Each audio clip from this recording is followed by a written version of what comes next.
Bismillahirrahmanirrahim. Assalamualaikum warahmatullahi wabarakatuh. Alhamdulillah wassalatu wassalamu ala Rasulillah Sayyidina Muhammad ibn Abdullah wa ala alihi wa sahbihi wa man walah wa ba'd.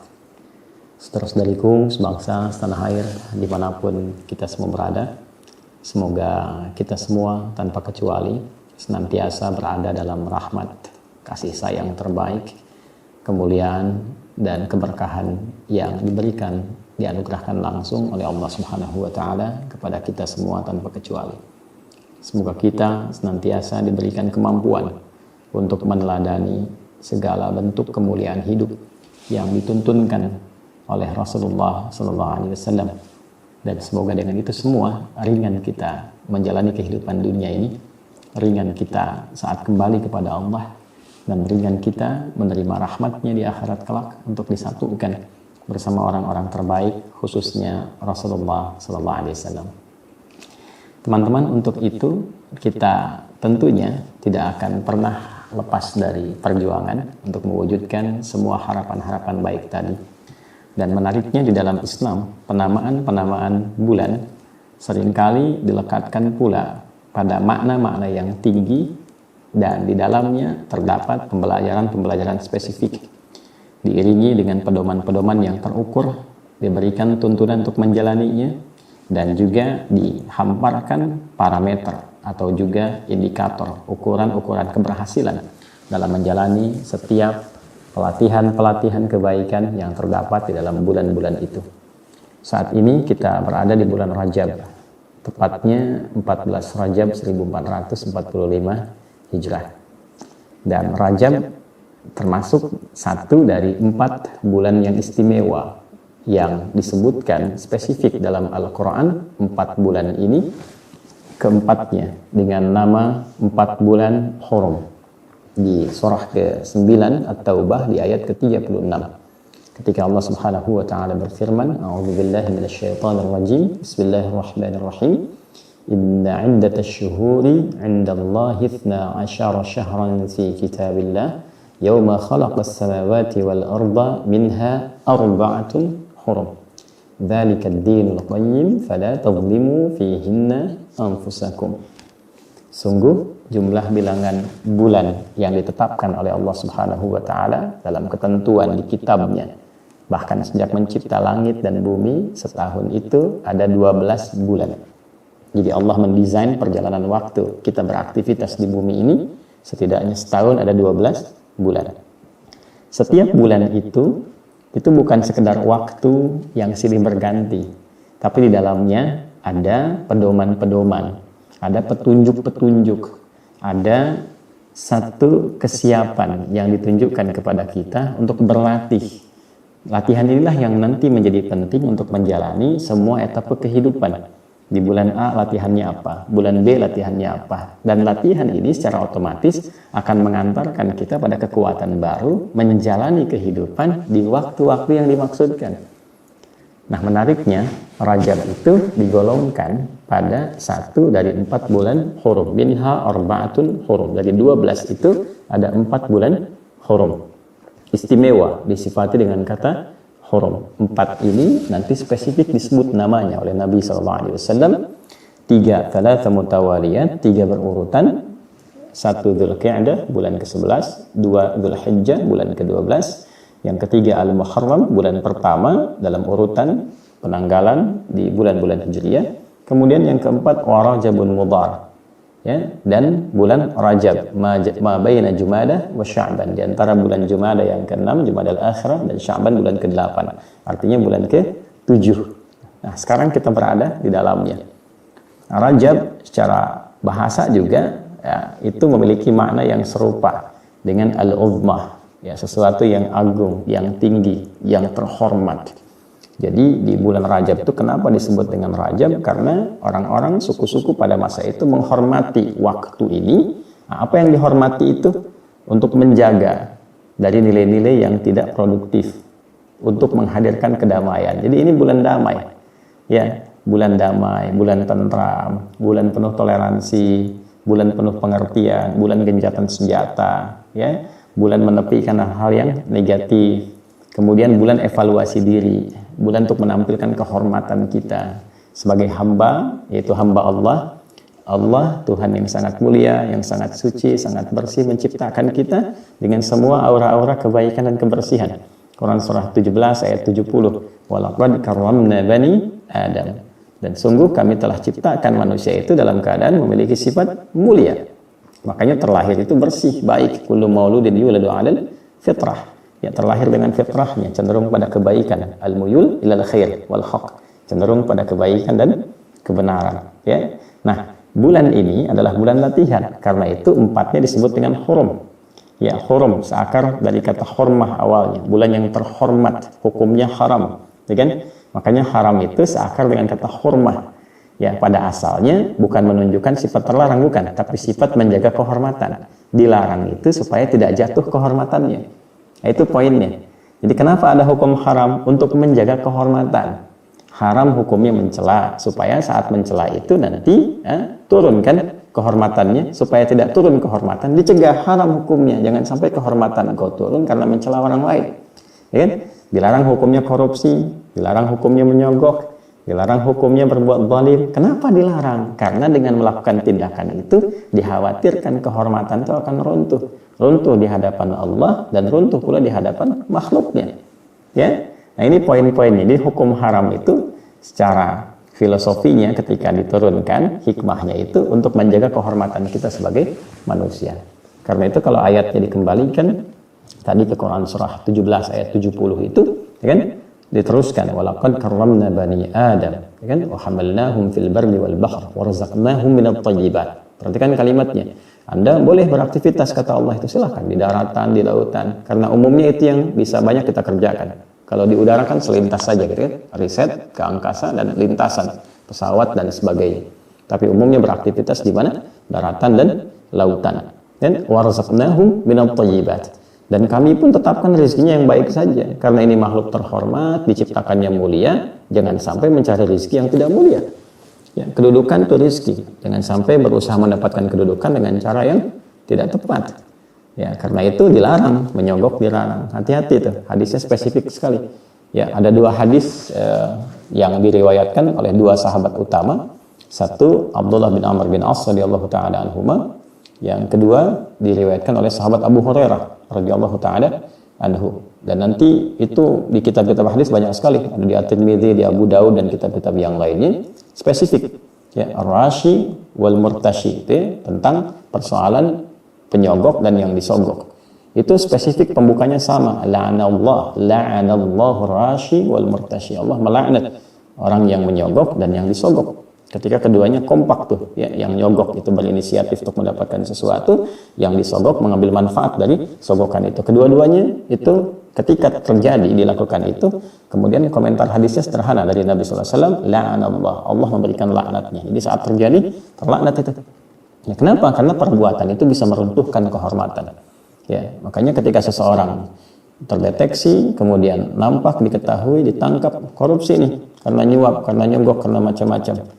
Lalu kemudian dibuka ke publik, dari mulai ditangkap, disidang, runtuhkan kehormatannya. Kasihan.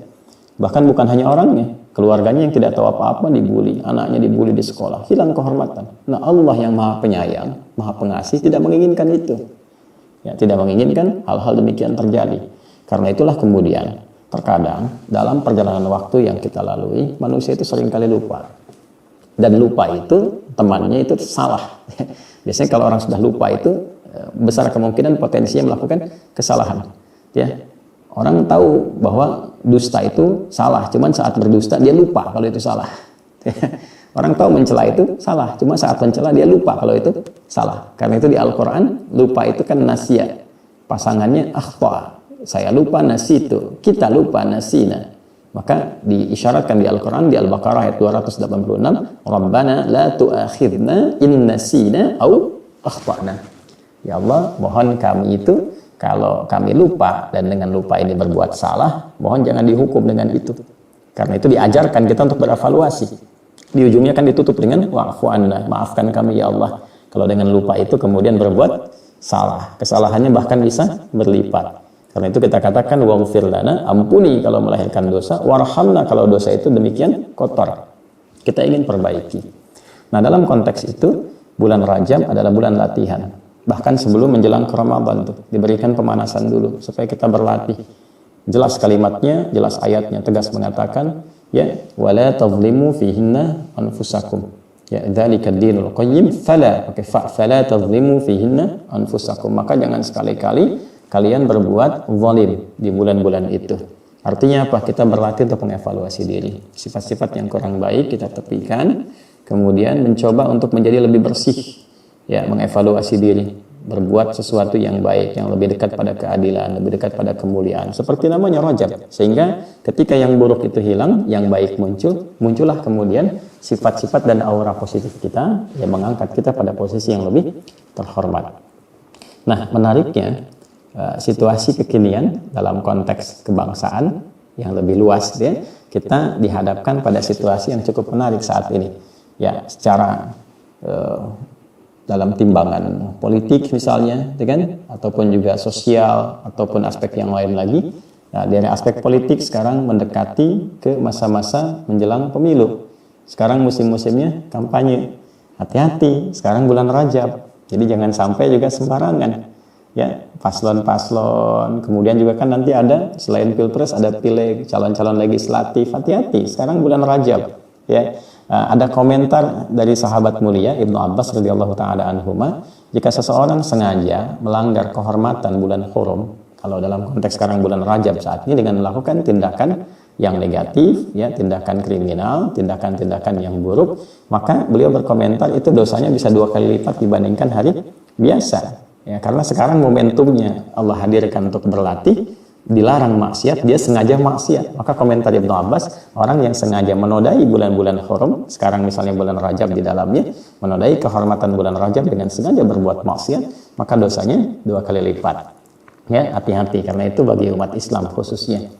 Ya, kita silahkan berikhtiar sebaik-baiknya. Yang ingin jadi anggota legislatif, ikhtiar yang baik. Ya, yang ingin jadi misalnya di presiden, wakil presiden, silahkan ikhtiar, timnya ikhtiar. Tapi gunakan cara-cara yang benar. Gunakan cara-cara yang baik, karena pada akhirnya Allah yang akan menetapkan itu semua. Dan jangan sampai kita berusaha untuk mendapatkan sesuatu dalam konteks dunia dengan cara yang buruk. Problem terbesarnya adalah belum tentu itu kita dapatkan. Sudah tidak diraih, tapi terancam dengan laknat Allah Subhanahu wa taala. Terancam dengan ya akhirat yang pasti kita akan datangi. Dunia itu kan pasti bagaimanapun diraih akan ditinggalkan. Jadi kedudukan dapat besar, harta dapat banyak, ilmu dapat luas, semua itu akan ditinggalkan. Dan setelah wafat, semua orang punya harapan yang sama, disayang oleh Allah. Disayang itu artinya almarhum bahasa Arabnya.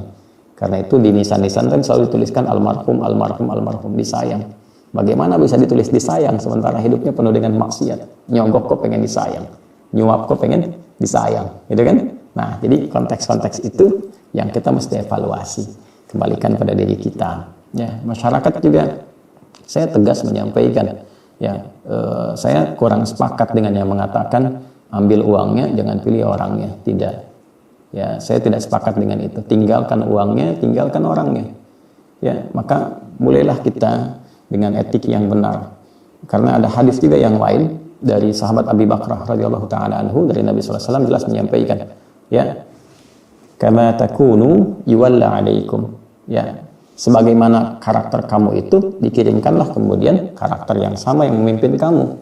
Ya, jadi kalau rakyatnya terbiasa menerima sogokan, menerima suapan, betapapun jumlahnya diberikan sekian dan diterima itu, nanti yang terlahir pun ke depannya siapapun yang di perwakilan, legislatifkah, eksekutifkah, nanti tidak akan jauh sifat-sifatnya. Ya, karena dia merasa telah mengeluarkan, dia pasti akan juga berharap itu akan kembali. Jadi kalau sekarang ini kita melihat keterangan dari ya bukan pakar, mungkin juga bisa dikatakan politisi-politisi ataupun yang punya banyak di lapangan, dan riset menunjukkan bahwa sekarang ini potensi masyarakat untuk menerima uang-uang demikian itu sampai 33%, di atas 30%, itu sangat mengkhawatirkan.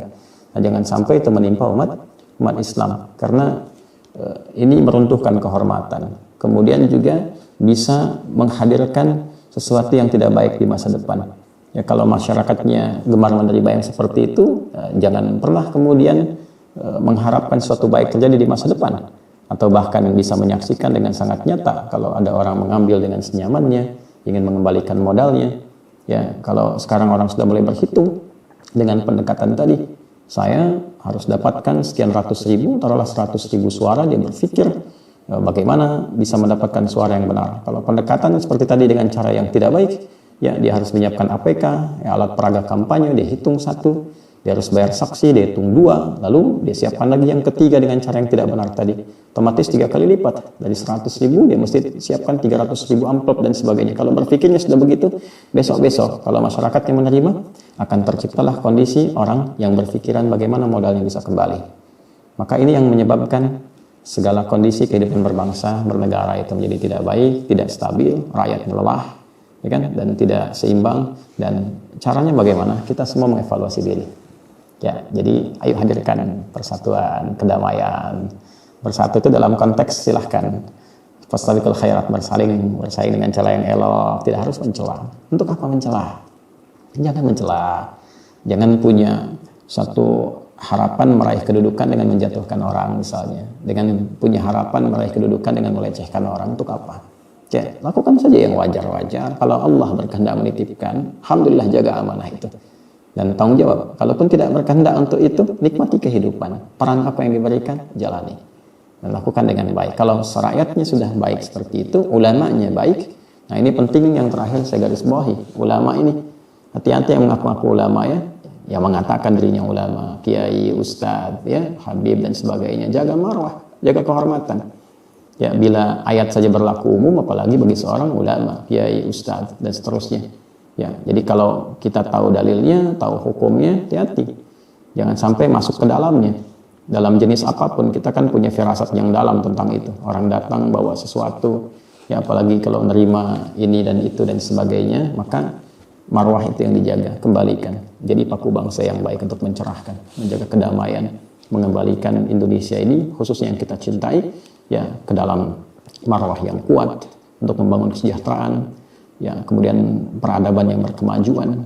Dan kita berharap ke depan menjadi bukan salah satu, tapi insya Allah negara yang memimpin peradaban ini dengan cara yang baik, cara yang elok, sehingga orang tua kita yang telah berjuang dengan darah, keringat, dan air mata, sekali-kali ya walau tidak sempat masuk, lewatlah ke Taman Makam Pahlawan itu, ya, atau juga orang-orang yang pernah berjuang.